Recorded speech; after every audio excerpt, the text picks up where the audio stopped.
Let us proceed with the last talk of the convention, which shall be taken up by Dr. James Abdey yet again.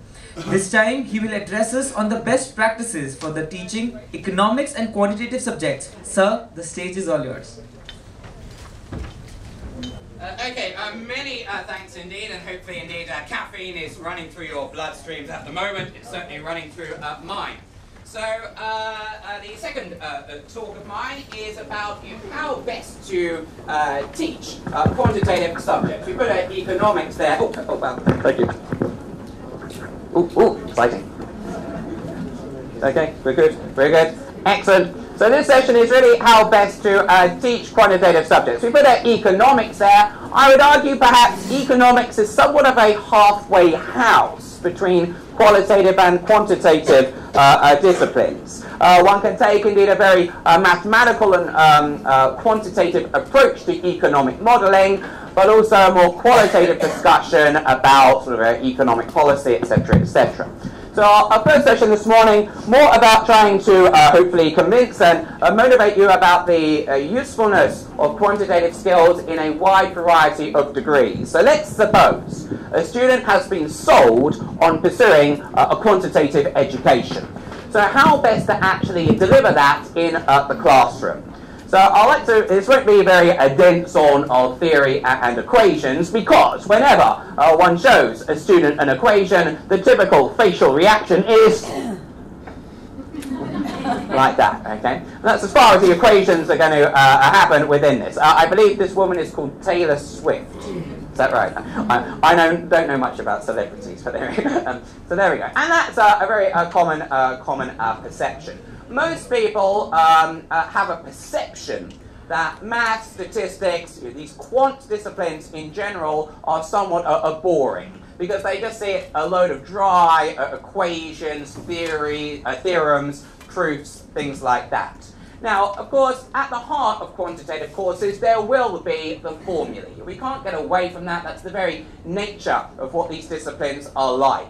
However, if you stand up in front of a load of students for 3 hours running through proof after proof after proof, the whole room would very quickly go to sleep. That's not to say they'll never see equations. Inevitably, that's an intrinsic part of a quantitative education. But this session indeed builds as best teaching practices. Well, I began teaching when I was a PhD student at the LSE. So I took some undergraduate classes in statistics. Indeed, just to link back to those career prospects talks earlier, when I began my PhD, I had in mind that I would go off and work for an investment bank or a hedge fund as a quant. And frankly, if you want to become such a quant, a prerequisite qualification is a PhD in something like stats, maths, physics, engineering, those sorts of things. That's what I had in mind. I had no, it never occurred to me that I would go on to do teaching as a profession. It was only when I began to start teaching these undergraduate classes during my PhD that I actually fell in love with teaching. And you really do need to be passionate about it. And if you can convey that passion to students, that's really likely to motivate them as well. So it's somewhat by accident that I actually ended up being where I am today. But I have no regrets. I very much am passionate about teaching, because education is the passport for anyone, regardless of their backgrounds, to go on and have a prosperous future. Yes, it requires hard work and self-discipline. You've got to take the exams, you've got to put in the effort, but the rewards are very much there if you are prepared to put in that effort. So, over that time, so from my very first undergraduate class, and I'll let you into a secret, I, like I assume all teachers, was extremely nervous ahead of my very first class. I had about 15 students, first year undergraduates. My big fear was that the students would expect me as the teacher to be the fountain of all knowledge and would expect me to know absolutely everything about everything.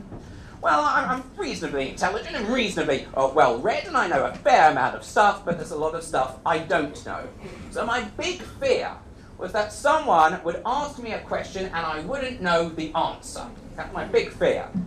I've now developed a great strategy for dealing with such situations. Actually, touch wood, they've never occurred yet. I've always been able to offer some sort of response to any question which comes up. I've learned a good strategy if you are ever stuck for an answer when you are teaching is to offer the answer, well, it's beyond the scope of the course. It's a great one because that way you're not actually admitting to not knowing the answer, and you can give a plausible reason why you shouldn't spend any time answering that question, because they should be focused on things you do know about or allegedly are very much examinable things. So over this last, I've been now teaching since that very first class when I was extremely petrified to now. That's about 10, 11 years have since passed, and I've really grown up at that time. Not too much height, but perhaps in terms of my teaching experience and teaching style. Now, I appreciate each teacher is an individual, and we all have our own ways and methods of how to engage students. And I don't prescribe necessarily to have a one-size-fits-all way of teaching. I do things my way, my colleagues do things their way. So my teaching style has evolved over time. And I've discovered that, yes, in the very first class we were just doing lots of equations on the board. Yes, we needed to do those to answer the class exercise set that the students had been given. But over the years, I've looked at experimenting with my teaching techniques, and it's always good to experiment. Not every experiment leads to a good outcome. Sometimes you do things and things don't work out so well, but sometimes you stumble across something which is very effective indeed.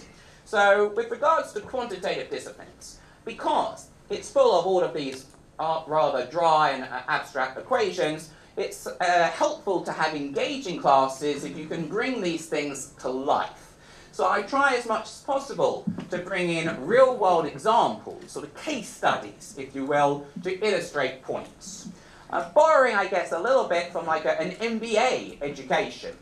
Who are pursuing MBAs? Well, these are students, they've got their degree, they've had a few years' work experience, and now they're going back to business school to get that MBA, those 3 letters after their name, so then they can go on and be an executive in some organisation. And a typical MBA education is not very heavily theoretical, because most MBA students are not interested in the dry formulae like you see on the screen there. So most MBA educations are done more as a case study, look at real-world examples of a particular company and what sort of business problem this is trying to solve. So this case-based form of education, which is very typical within the MBA world, I've tried to incorporate elements of that into various ones of my courses. That's not to say it's at the expense of these equations. They are all there. The students will need to work on them, but I really like to motivate students and explain why these things are particularly useful. Thank you. Sad but true. This was it's from 2012, but frankly it could have easily been from this year. Poor numeracy blights the economy and ruins lives. So it's all about motivation. If a student can see the point of doing what they're doing, they are more likely to engage in it. If they can see what is the purpose of this journey of their mathematical or statistical course, long term, what can they get out of it, then if they accept it is useful for them, then they are indeed more likely to engage with those dry theories and the proofs and do that self-study and become acquainted with the technical details. So I very much like this article. Poor numeracy blights the economy and ruins lives. Again, it's a UK-centric example, but I think we could apply this globally with ease. National Numeracy, a charity, said millions of people struggle to understand a payslip or a train timetable or pay a household bill. Millions. Okay, well, within India, millions is perhaps not such a sizable number of people, but proportionally in the UK, this is a lot. I actually heard recently that the average reading, not numeracy, but a reading age of the UK population was something like 9 years old. Reading age. Now, most people would not be willing to admit that they can't read or write. People are a bit ashamed to be illiterate in terms of their reading and writing skills. However, many people are very happy, almost as like a badge of honour, to admit that they have very poor quantitative skills. To say, I'm bad at maths, I can't add up, they almost say it as a badge of honour. So I don't think what the average numeracy age is of the UK population. But understanding a pay slip. Well, if you have a job, you're going to have a pay slip, so it doesn't matter whether you go to university or not, it's quite meaningful to be able to actually understand your pay slip. A train timetable, a household bill. I'm sure many people get their credit card statements or their bank statements and never bother checking it. So if there are errors on there, then many of these will actually go unreported. I have a forensic level of detail on my bank statements and credit card statements to the penny. I know what goes where, but I'm perhaps slightly excessive in that stage. But this idea of a badge of honour. So, poor numeracy does blight lives, so it's very much worthwhile students getting engaged with that, and we'll see some of the life outcomes which can occur by having better numeracy skills. 75% of all students are good at maths, yay! I belong to the remaining 18%. Okay. Well, that's the. It would not surprise me if many people actually thought or did not see an error in that mathematical calculation. Just to give you an example, okay, I'm going to give you a mathematical test now. Yes. In the US, you may have heard about the financial crisis of sort of 2007, 2008, the subprime mortgage market. Wow, you may have heard of that one. Well, subprime meant that they were non-prime borrowers. These were people with very poor credit histories, maybe even no credit history. And in the go-go years, prior to the crisis, pretty much anyone could get a mortgage to buy a house. Credit was very, very cheap. Lenders were falling over themselves to lend money to people to buy these houses. There was a film, I don't know how extensively it was shown here, called The Big Short, which was released about a year or two ago. Brad Pitt was in it. Brad Pitt and Angelina Jolie, they're getting divorced. Oh. Did you know that Angelina Jolie is now a professor at the LSE? Yes. Not a full-time professor at LSE. She is what's called a professor of practice. A professor of practice. Now, to be fair, I mean, I'm sure Angelina Jolie has many skills, but I'm sure she doesn't have a heavily quantitative education. Well, she doesn't teach in the statistics department. She gives, if you like, these sort of guest lectures or occasional lectures. There's a new master's program, I think, looking at women in conflict and things like that. And she's, I think, been a UN sort of goodwill ambassador, and she's bringing in that sort of real-world knowledge. So even at LSE, we are bringing in Hollywood celebrities. Goodness me, the standards are dropping. Hollywood celebrities to provide lectures. Now, they won't get it on a pure economics degree. It is on a fairly niche master's program. But note there this idea of professors of practice, bringing in real-world expertise. And Angelina Jolie, I'm sure, has many interesting things to say within her lectures.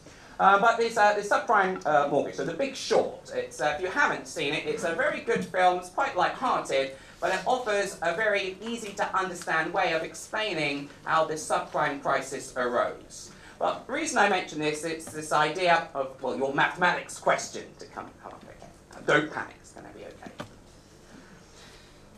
Subprime mortgages.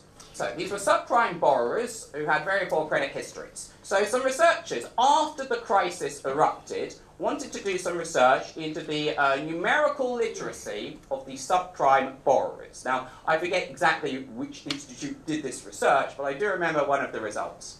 They gave a test, a mathematical test, to a sample of subprime borrowers, okay, which clearly ran into financial difficulties. Their houses were repossessed in the UK language, foreclosed in the US language.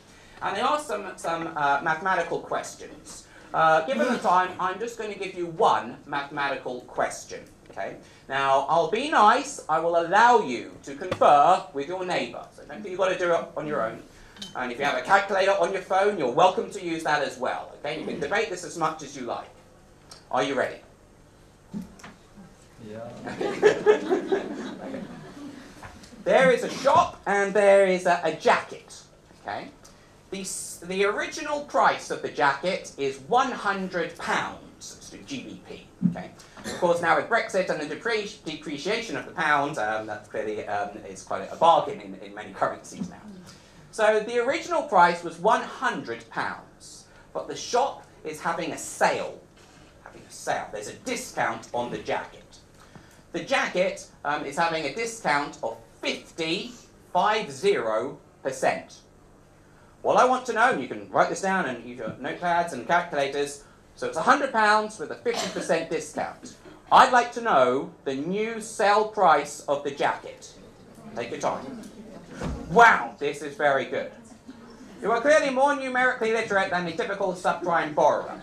This test involved 10 questions, each of that level of difficulty, or perhaps I better say simplicity rather than difficulty. Now, on average, these subprime borrowers, out of 10, and they were allowed to use calculators, computers, the internet, whatever, to come up with these answers. There were no time constraints. They could do this take as long as they wanted to. On average, these subprime borrowers were scoring about 2 or 3 out of 10. Okay? So if you are unable to calculate a 50% discount on a £100 jacket, how on earth are you going to understand a mortgage, a variable rate mortgage, where there are repayments, there's a teaser interest rate, and that will end at some point. The interest rate will then vary. We're looking at buying a house, and this mortgage may last for 20, 30, 40 years. You've got to project your financial circumstances that far into the future. So, understandably, I'm not necessarily criticising these subprime borrowers. It was arguably the aggressive salespeople of these mortgages, because they were just concerned about their commission. They were going, I'm not saying you're a subprime individual, certainly not, but imagine you were. And I'm the mortgage expert, and or the mortgage seller. And I say, here's a contract. Sign here, you get keys to this big condo with a swimming pool. Okay. Now clearly, anyone, and you say, all you've got to pay this month, the next month is like $100. That's your mortgage payment, okay? Now clearly, you see this big house, you see the keys, and you think, I've just got to sign there, I get it. It seems too good to be true, but I'm going for it. And many people did. And frankly, if I was in their position, I no doubt would have done the same thing. But the thing is, many people got involved in mortgages, these subprime mortgages, which they did not fully understand. And indeed, in the very short run, yeah, they could afford that $100 repayment for the first 2 or 3 months. Of course, the mortgage seller, the broker, he or she has got the commission by this stage, because their remuneration is done on a very short-term basis. They've got their bonus, they're now off in their sports car or yacht wherever. So there was a big problem of financial illiteracy. And this, among other things, I'm not saying this was the sole cause of the financial crisis. Indeed, in these degrees, there's a first-year Introduction to Economics course. Students on that will learn about the financial crisis and how actually it's very naive to suppose it's due to one and only one factor. It would have been a combination of multiple things. Yes, it's the reckless borrowing by those subprime mortgage holders. Yes, it's the reckless spending by, let's say, US consumers more generally. Yes, it's ultra-loose monetary policy, let's say, by the US Federal Reserve. Yes, it's due to imbalances in global trade. So China had a huge trade surplus, the US had a huge trade deficit. Yes, it was the bankers designing these exotic derivative products which no one really understood, etc., etc. So it's quite hard to apportion blame, and how much blame should be attributed to each component. Well, yeah, that's a very challenging exercise. But nonetheless, if the population was better equipped with basic quantitative skills, understanding how an interest rate works, understanding percentages. This is not really highbrow mathematics, but these are basic personal finance skills which arguably we all need to know. Thank you. So, maths and stats, be ahead of the competition. So clearly I'm trying to motivate students to really engage in their quantitative disciplines. Now, I admit, if you're going to enroll on one of these degree programs, whichever one it is, there's going to be a heavily quantitative component to it, and inevitably, such students are going to have numerical literacy levels far above the global average. They're not going to struggle to work out that 50% discount on the jacket. Nonetheless, in England, about half the working population have only primary school maths skills. It's more of a cultural thing, I think. It's seen as quite cool to be bad at maths. It's not seen to be particularly cool that you can't read or write. So it's going to take a very long time, I think, to change this cultural perception about being more sort of anti-quant, as it were. But National Numeracy quotes from research suggesting weak math skills are linked with an array of poor life outcomes. Not necessarily an exhaustive list, but quite an interesting list. Prison. If you are more quantitative, you are less likely to be in prison. That's not to say there are no quantitative geniuses within prison. I actually have a little story to tell on this. Various things have emerged out of this financial crisis. I don't know how well or extensively it was reported here, but in London, in the financial markets, there's something called LIBOR, the London Interbank Offered Rate. Some of you may have heard about it. It's basically a benchmark interest rate upon which countless financial transactions are based. It's effectively the interest rate that banks will charge to each other to lend. Okay? Basically, all mortgages, savings accounts, corporate bonds, credit card interest rates, all of these are really going to be based on this LIBOR. This was manipulated by a few bankers. They were colluding in various investment banks. Now, of course, this is all illegal and naughty stuff, and in the go-go years, no one really noticed. But then it did become noticed. So one gentleman involved or suspected of this was arrested by police and went to trial. I was actually contacted by the legal team of this individual, and the defence that this person was trying to give to the court was based on a quantitative justification.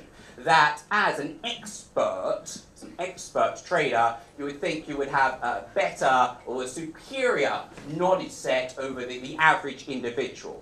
So the fact that this guy was able to predict changes in LIBOR and hence profit from those with a pretty high accuracy rate, his defence was that this was due to skill rather than fraud.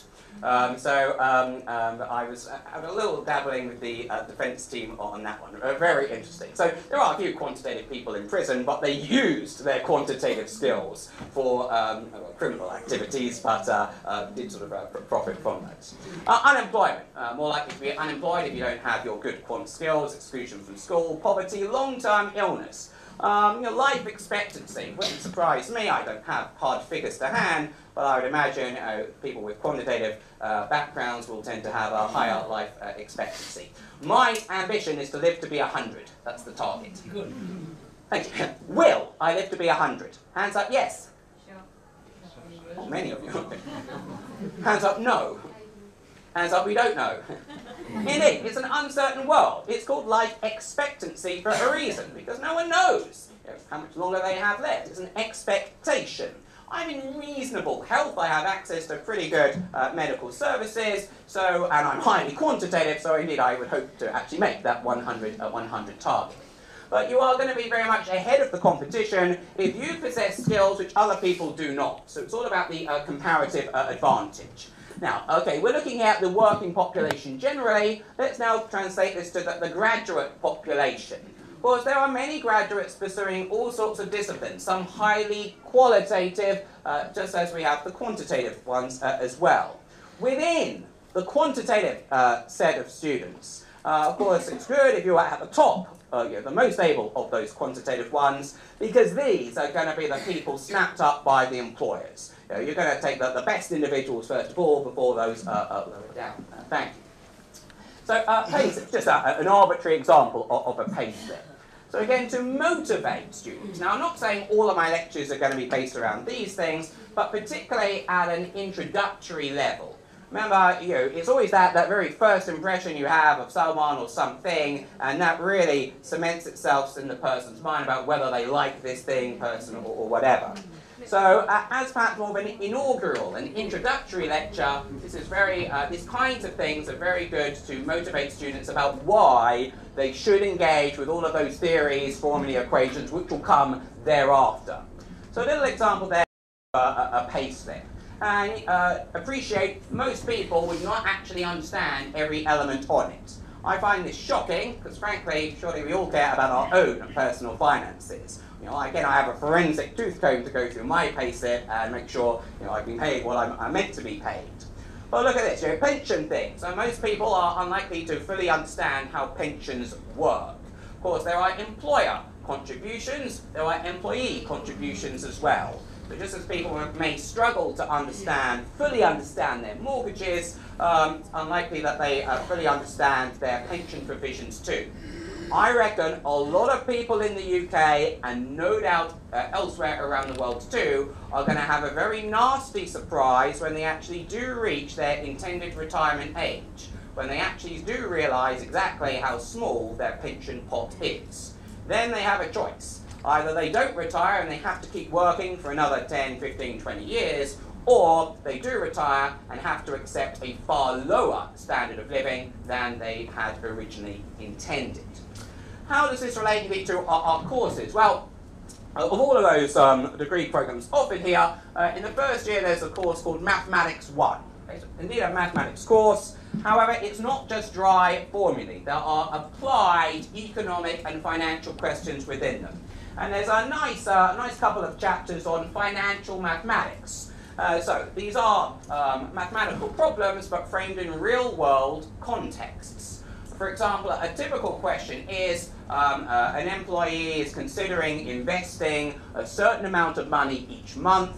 We can equate that to an employee pension contribution each month. They have a target, they expect to retire in a particular number of years' time, and these pension contributions, they will be managed by some pension manager. One hopes invested wisely, and there's some return achieved on those investments, so there should be some interest accrued.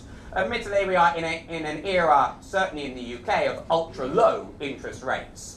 Bank of England base rate 0.25%. So indeed, savers are not doing terribly well at the moment. But in more normal economic times, maybe a 4 or 5% interest rate could well be observed and realised. So within the Maths 1, actually, we look at problems whereby we can model things about and relate it to your individual personal financial circumstances. A good person is going to make plans for their retirement. Students starting an undergraduate degree, they may have 40, maybe 50 years of a career ahead of them, but it's never too early to start planning his or her pension.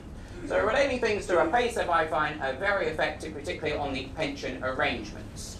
Maybe you have a particular goal in terms of you want to retire at a particular age, or maybe you have a goal you want to retire once you have saved up a particular amount of money. And then you can easily determine how much you should be paying in each month, how long you should be paying for, or what the value of your pension pot will be when you hit your retirement age. So this is taught in an academic degree, but real life, personal finance examples. Tax, goodness me, well, issues there from economics as well we can easily borrow. How do governments finance their spending? Well, they raise a lot of money through taxation. Any shortfall is going to come from government borrowing. So looking at income tax, and depending on the country you're in, income tax arrangements can be very complex affairs indeed. Do you really want to be paying more tax than you need to? I certainly don't. I want to pay the minimum I legally can get away with. And I'm ready to bet not everyone fully understands how their income tax works, so they may or may not be actually paying the correct amount of tax. You'd be amazed. Simple things like this. Some overtime pay, a certain number of units, so quantity, rate is the price. Mathematical variables. So in a maths course, we'll call these Q for quantity, P for price. So if they were just taught without this in a maths course, it may just seem dry algebra, letters, P and Q. Well, you can easily relate it to some real life example, and a simple product is giving your gross amount there. Tax, well, presumably this is some sort of proportional tax. There's some percentages at play. So a simple pay slip can easily be incorporated into a what may seem a rather dry and abstract maths course to convey how things, how your pay slip is arranged. Student loan repayment. I'm sure many students would have student loans. Are you paying the correct amount? Are you paying too much? Are you paying too little? So many variables within this pay slip, and one can easily relate this to the more academic mathematics that they would study in their course. Thank you very much. Mortgages, mortgages, mortgages. It said that your property, your home, is likely to be your biggest financial asset that anyone purchases. Okay? Now, clearly, if you're a billionaire, let's say like Donald Trump, you're going to have clearly many other assets as well. It's got a great case study to use for the next, certainly the next 4 years. Maybe, actually, maybe. We'll see. Mortgages, mortgages, mortgages. We mentioned about the subprime mortgages and how these financially illiterate borrowers, and I don't put the blame solely on them, they were aggressively sold these mortgages. They just saw the keys and the big house, and indeed, who wouldn't want to take up that offer? But perhaps, had they had a better understanding about how this mortgage worked, maybe, we can only hypothesize, but maybe they would perhaps not have undertaken that in the first place, if they were more long-term planning. Again, it's a UK example, but there are these sort of mortgage websites. I want to buy a house, and most people won't have enough cash to buy the house. You've got to borrow through a mortgage. I love this because it's just a screenshot. Now, anyone can go to these sites, but already we can start to see the different variables at play. Now, I'm not quite sure how the mortgage market works here in India, but for example, here when I put in particular settings, I had a choice of 27 mortgages to choose from. So if I do want to buy this house, subject to these criteria, which one of those 27 should I choose? Just for ease, I've just put up 2 of these as examples. So I could either have this one, or I could use this one. Well, presumably, these are not exactly identical in terms of the financial consequences for me. So clearly, I would want to choose, let's say, the cheapest mortgage available. But appreciate the sort of the complexities involved. Naming, what kind of mortgage do you want? Is it a so-called interest only? Each month you only pay interest payments. You have to repay the principal at the end. Or a so-called remortgage, oh sorry, no, that's the remortgage. Oh, remortgage, sorry. I have a home, my current mortgage deal has expired, I need to replace it with a new mortgage deal. An amount of money, how much is it I need to borrow? Over how long do I want to borrow? You can see these are drop-down menus, and I could have chosen or changed that time horizon.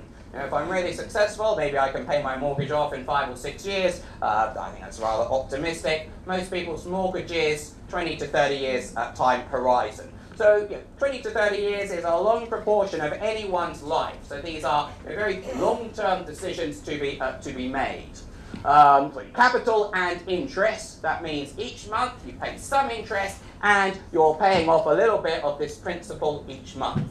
And provided you meet all of your repayments, at the end of 25 years, the mortgage is cleared. You could do that. You could have interest only. So you only pay the interest each month, then in 25 years' time, you still have that £250,000 sum outstanding. Choices to be made. How much is the property? So how much is your borrowing relative to the value of the property? LTV, loan to value, loan to value. I guess most people going to this website would perhaps not fully understand what LTV actually means. 250,000 out of the 275,000, 90.91%.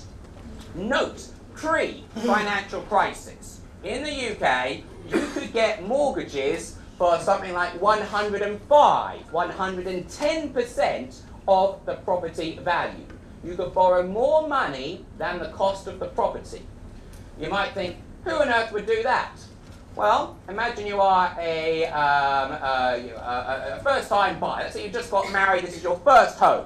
You buy the house, it's just an empty house. You presumably want some furniture in it. You want a bed, you want a television, you want a washing machine, you want a sofa. You're going to need money to furnish these things. So very often the first-time home buyers could easily borrow more than the cost of the property. But you might think, these are clearly stupid banks. Why would you lend more than the value of the asset it's secured against? Because these banks and building societies made an assumption. They saw house prices over time going up and up and up and up and up. And okay, today the loan is worth more than the house. But I will assume the property price will continue to go up and up and up, such that in a few years' time, the increase in value of the house will mean the asset is worth more than the loan secured against it. And I want my commission, I need customers, I need to hit my sales targets, so I will offer mortgages of more than 100% LTV. Now, assumptions, goodness me. It's often said that if you assume something, you're meant to make an ass out of you and me. It's very clever. So the dangers, the perils of assumptions. Now, clearly, within various economics courses, maths, finance, statistics, econometrics, that's like a sexy subject, courses, we have models of things. Models inevitably will have assumptions attached to them. However, I very much like to emphasize to students the dangers of making assumptions, because assumptions are not necessarily always met. If you've observed house prices going up and up and up and up and up for the last 10 or 15 years, it may seem reasonable to assume that trend will continue. Because indeed, if it was 10 years earlier and I assumed it would increase, let's say it did increase. But assumptions are not necessarily always met. And indeed, we saw a dramatic collapse in the property market. And some of these banks, building societies got into lots of trouble. There was a loan on this property. The loan was worth more than the property. So even when the bank repossessed the property and sold it, of course, they were still making a substantial loss. So I appreciate that there are many different variables, different parameters we can select when choosing a mortgage. And already just two to compare. Now these websites try and simplify things as much as possible for the consumer, saying, what is the initial monthly cost? Well, remember those subprime mortgage holders? They're told what they're going to pay this month and next month, but the broker keeps quiet what they have to pay longer term. So we know what we would have to pay initially. Clearly, these are not exactly the same amount. So, out of these two mortgages, which one would you prefer? Hands up for A. Hands up for A. Yeah. Hands up for B. Hands up for, well, James, it depends. Yay! What students will learn through an LSE-led education is that the answer to all of life's questions is, it depends. That does not mean, and some students sadly may do this, but in the exam, that does not mean in the answer booklet the candidate should write question 1A, answer, it depends. 1B, it depends. 1C, it depends. 1D, James says, it depends. Do you know, I sometimes get a little concerned in exam scripts. Let's say on my internal courses, my exam scripts. Sometimes I'll come across a script and the candidate writes, James says, and then there is a quotation. And that quotation is attributed to me. Now I get slightly concerned because what they claim I've said is complete rubbish. Which means one of two things. Either I've misinformed my students in my teaching and completely taught things incorrectly, or B, they think if they attribute the quote to me, the examiner will think, oh, if James said it, it's got to be right. I still don't know which of those it is. Well, the answer here is it depends. Other things equal, and if I can put in another Latin phrase, ceteris paribus, some of you may be familiar with, yes, we like that, don't we? Or do we? Well, within an academic setting, ceteris paribus, this other things equal analysis of problems, is a very convenient way of analysing things in an academic setting. However, a word of caution. Because out there in the real world, other things are never equal. When one thing changes, something else changes as well. There will always be opportunity costs. You could either be here today with me now, or you could be elsewhere doing something else. There are always trade-offs to make. So yes, today I pay less with this mortgage, but let's have a look at some of the other variables as well. Initial rate. Oh gosh, the interest rates initially. Well again, this one looks better than this one. Discounted variable. Well, how long does this rate last for? So now we have a difference. I can now secure this rate for 37 months versus this rate for only 24 months. If, of course, we never know what's going to happen in the future, there's always this inherent uncertainty, but if interest rates go up over time, and they could go up a great deal, then although this is more expensive today, then over a longer period, then there we go. Then over time, maybe in a few months' time, this will be more competitive than this or some alternative product. Maximum loan to value equivalent, product fees equivalent, or it doesn't say what the product fee is. They sure may well differ there. APRC, it's really an overall cost of comparison. Basically, if you took this mortgage, as things stand, if all of these conditions are met, on average you pay 4.8% per year over the 25-year horizon. This one, 4.7. So if you were thinking you want to go for this mortgage, well clearly in the short term, today, this is cheaper than this one. At the end of this month, you will have more in your bank account to spend on things than if you got this mortgage. So in the short run, this one arguably is better. But in the long run, assuming everything stays as set, this one would be better.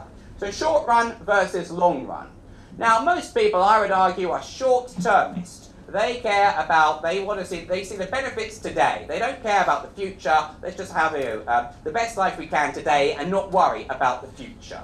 People who don't have good pension plans in place because we're here today, let's enjoy life now. Let's worry about 40 years' time when we get to 40 years' time. Now, you're welcome to have that viewpoint about life. So there, people want the short-term gain, but they tend to experience long-term pain. I think, it's my own personal view, better to have short-term pain for long-term gain. Does a student go to university or not? To BSc or not to BSc? You don't have to get a degree. And in the short run, you save yourself the stress and anxiety of not having to study and sit exams, you don't have to pay these tuition fees, etc., etc. So in the short run, better off not doing it than doing it. But this is very short-termist. Because what are your employment, your career prospects longer term without a degree? So very, very limited. Whereas if you do pursue the degree, yes, in the short run, 3 years of serious study. Now, these degrees are not easy, and that's deliberate. What's the point of making it an easy degree where everyone gets 100% in every exam? Therefore, that qualification is worthless because you haven't been able to distinguish yourselves from anyone else. So these are rigorous and academically demanding degrees, and we may make no apology for that. We want that. These students must have that so they can signal to employers just how good they are. So better to have the short-term pain, let's say of 3 years of study, working hard towards those exams, and then you get the gain. Because then you go into the job market, now you can get your salary with all of those zeros on the end of it, which you could not have done without the degree. So mortgages, many people will need to take some sort of mortgage at some point in their life, presumably, if they want to get on the property ladder. So with that, we can bring in lots of mathematics, finance, and economics. It's a financial product. There's mathematics here in terms of the calculation of these variable interest rates. Some economics behind this as well. We can make our own predictions about where we think interest rates are going to go in the next few months. Monetary policy. Do I think it's going to become tighter? Do I think it's going to become looser? Now, I don't know the exact answer. No one does. And different people will take different views on the situation. Brexit. Good for the UK economy, bad for the UK economy. Well, there'll be different people with different points of view. Today, no one can say who's right and who's wrong. I'll perhaps come back in a few months' time, and then once we're having a divorce, basically. Brexit is a divorce. The UK wants to divorce the EU. Divorces, are these nice friendly things, or can they be horrible and nasty? Well, they can be quite friendly if it's a mutually agreed divorce. If two people say, it's been okay, but let's now go our separate ways, it can be very amicable. However, if one party wants to divorce and the other one doesn't, it can be quite nasty. Britain wants to divorce the EU. The EU did not want the divorce. So, if you've listened to the news on Wednesday this week, we had something called Article 50. This is the formal start of the divorce talks. We now have 2 years of negotiations. This is where we agree who gets custody of the children, who gets the CD collection, etc., etc. Are there children? Well, kind of. There are UK nationals living in EU countries. There are other EU nationals living in the UK.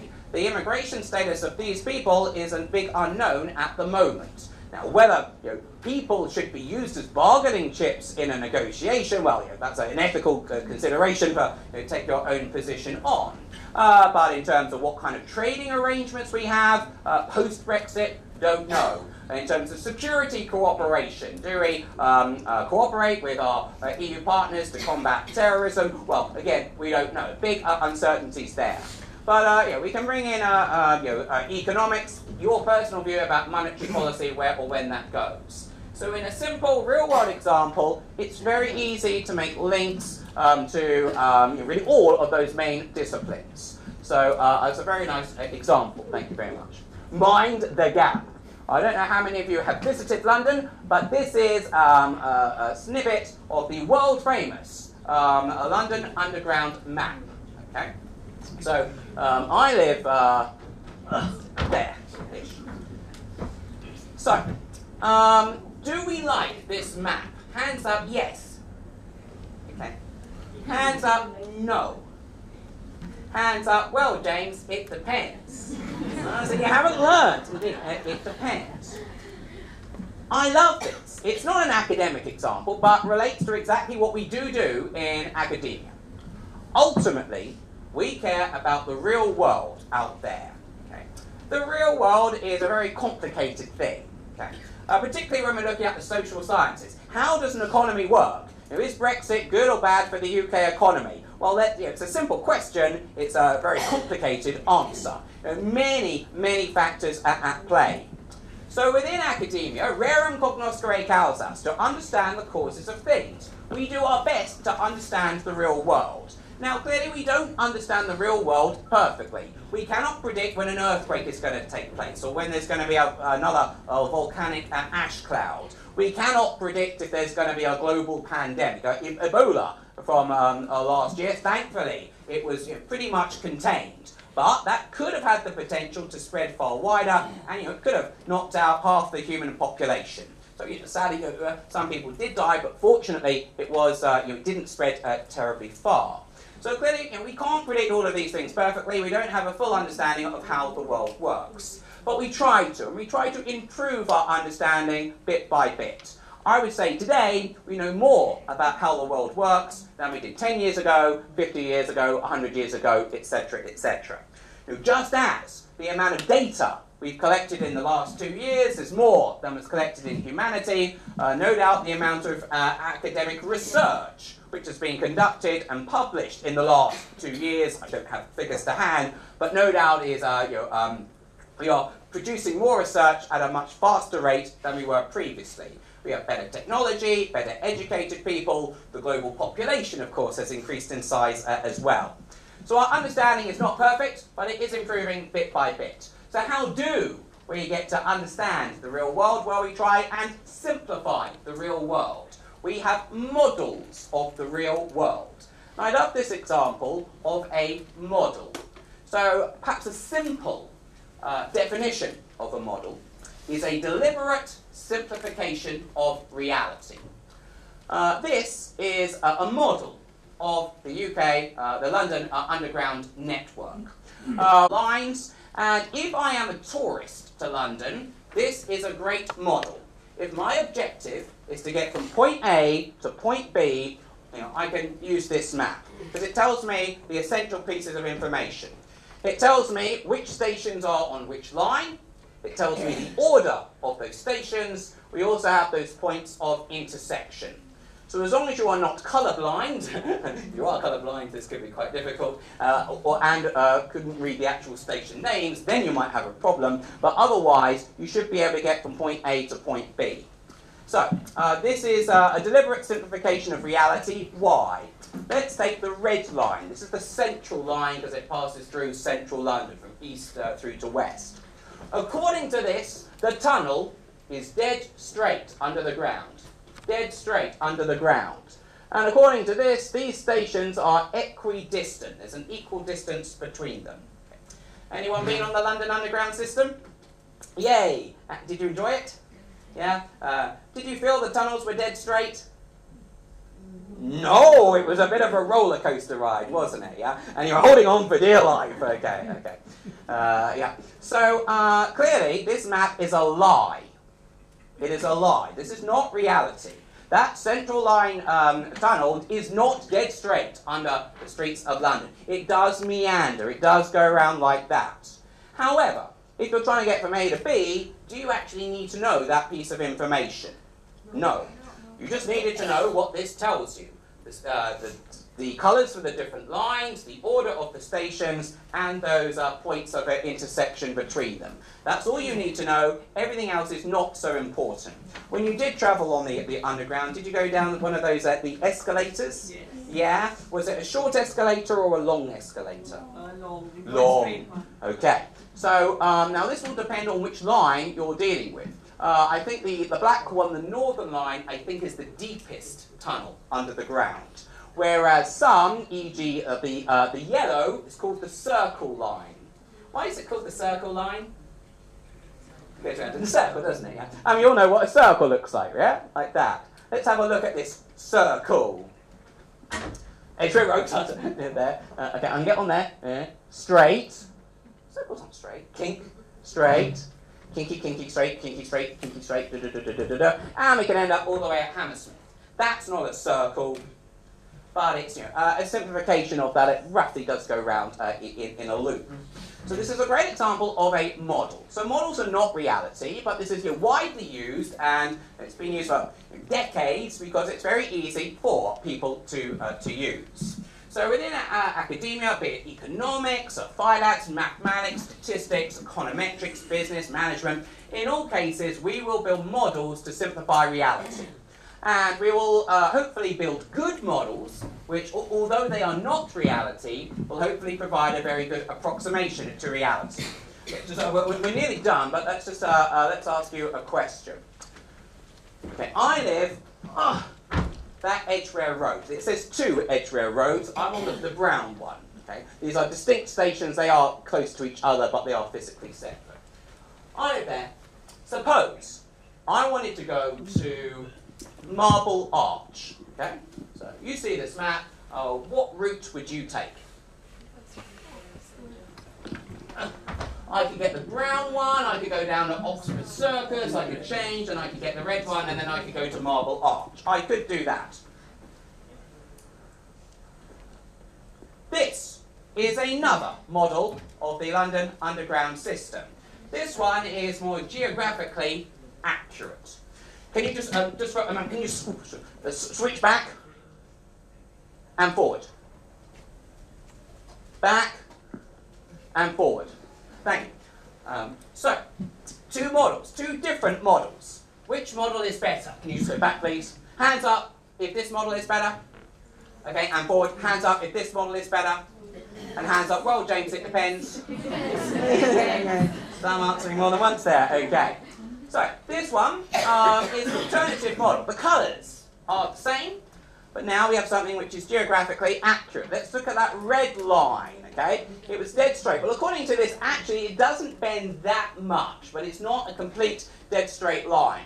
But look at the distance between stations. Small distance, much longer distance. And in fact, if I wanted to get from there to there, I would, in fact, walk. Interestingly, Transport for London, it's the transport authority within London. It's sort of responsible for the underground, the buses as well, and trams and things like that. I think they did some research that about 20% of underground journeys were made unnecessarily because people didn't realise just how physically close stations were. Because they look at that. And indeed, you look at that, you see Edgware Road, you see Marble Arch, oh, they're miles apart. Oh, so we'll have to get the tube. And indeed, they've started to produce, I don't have it with me, but a so-called walking map, underground map, whereby it's basically this map, but then it gives in minutes how long it would take a typical person to walk between stations. Hopefully to encourage a more healthier lifestyle and get people using the underground more. So this is not an academic example per se, but really does encapsulate, through a real-world example, and many people are familiar with this underground map, even if they've not travelled on the London Underground themselves, a nice example of a model. Is it perfect? No. Is it a good model? It depends. As we said, if you're a tourist visiting London, trying to get from A to B, this will work very nicely.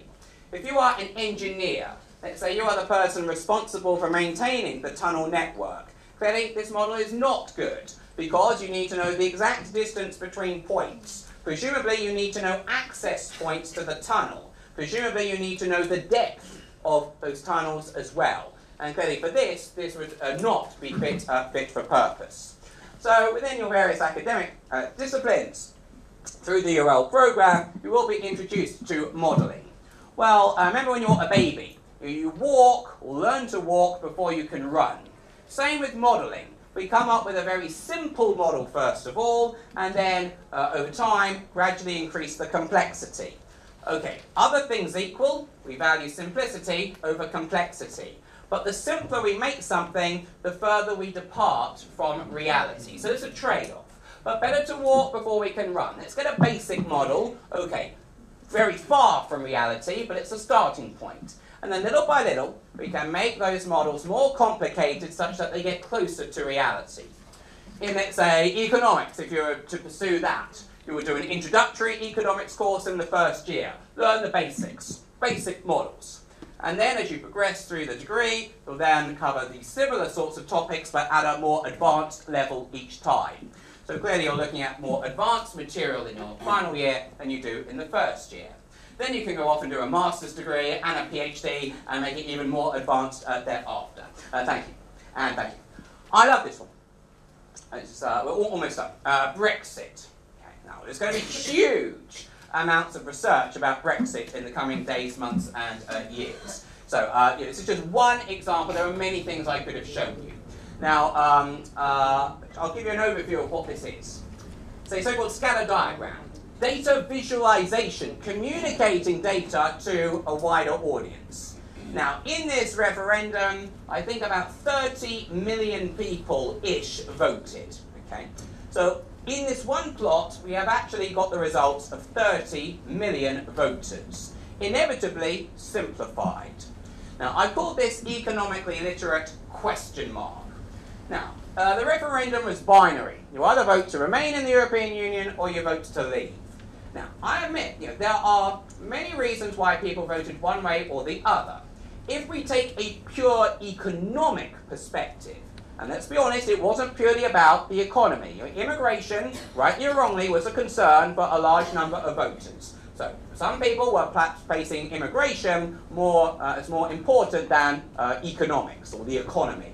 Now, this is a value judgment. I'm not saying which is better or worse. These are political opinions, and people can have whatever views they like. But nonetheless, just take a pure economic argument. Just to summarise, on the sort of y-axis, the percent share of the vote for leave. So the further we are up that way, more people in that area voted to leave the European Union. They voted for Brexit. Each circle is a part of the UK, okay, it's a geographical area. They're not all labelled. We have inner London down here, that's where I am, eastern Scotland, right up in the north-eastern of Scotland. Scotland and London were really the two main areas of the UK which voted heavily to remain in the European Union. Pretty much everyone else voted by a majority to leave the European Union. What we have on the x-axis is the percentage of the region, so each circle is a region of the UK, the percentage of the region's GDP which is exported to the EU. So these are areas that produce stuff, jackets, shoes, chairs, whatever it is. They produce goods, and some of those goods are exported to the EU. Now this is fact. This is fact. So areas which sell more to the EU. Now remember, if you export, you're exporting to your customers. Your customers are buying your goods. Therefore, jobs in these areas will depend, to an extent, on this trade. So, areas which depend economically heavily on the EU tended, not 100%, but majority were tending to vote to leave the European Union. Just to note, Inner London, you can see there, exports to the EU, very, very small. Why? Well, in Inner London, we don't have factories. We don't produce things. We have financial services, we have universities, but we don't have the manufacturing sector. That's sort of generally outside of London. So that explains this. Of course, we have a very globalized population within London. They say there's about 200 or so languages spoken, pretty much on any London Underground train. But you're very much a pro-Remain stronghold. So, we see a clear relationship. Generally, areas more dependent on the EU tended to vote more to leave the EU. Now, again, I'm not saying these people were voting based on the economy. Maybe immigration was their chief concern.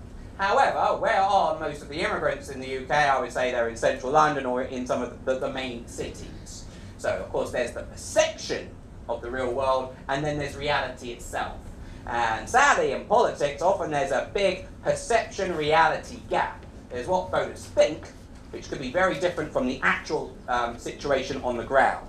Personally, I think a great politician is one that can eliminate that perception-reality gap. Tell people the facts, and people can make their minds up genuinely on the facts, rather than any fake news we seem to hear much about. So, now, of course, we don't know whether, perhaps, the cheaper pound, which means these other EU countries will still buy our stuff because it's so much cheaper, even if there are some tariffs slapped on it as well. Big question marks, hence my question mark there. But, Brexit, that's going to be a great case study, regardless of what happens in the UK from an academic perspective. It'll be a great case study for many years to come because it's going to be an ongoing thing for many years to come. So, to wrap up, before a student embarks on quantitative courses, when I have a room full of students for the first time studying, let's say, their first year quantitative courses, this is the typical image I see. Okay, I admit they don't all wear that shirt, okay?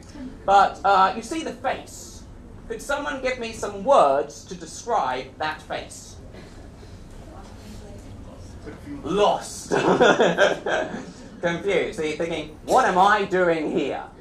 Because they don't really appreciate the importance of quantitative work and why they should be motivated for these equations. Well, I like to think, after, let's say, their first class with me, there's a miraculous transformation. So there's the before, and there's the after. Please, words to describe that face. Yeah. Now, no, this is very subtle, but very clever. Note the strategically placed calculator. Okay? This person has seen the light and seen the importance of quantitative work. Now, clearly, not all lectures on a quantitative course are going to be like this, but just something early on in the academic year to motivate, incentivize them to participate, I think will go a very long way to getting them engaged. And then, now it is hard work thereafter. They do need to work through those equations. We can't get around that. But that use of real-world case study examples, Brexit. I think everyone around the world must now have heard about Brexit. Mortgages, pay slips, these are things that many of us are going to have to deal with. Pension provision, again, we're going to have to deal with in our daily lives. So if you can suddenly now see the links between everyday reality and what you learn in the degree program, I think that will really help to facilitate their motivation and study hard and get their first class honours degree. So that was a few words of wisdom, certainly in terms of how I like to practice my quantitative courses. So thank you very much for your attention.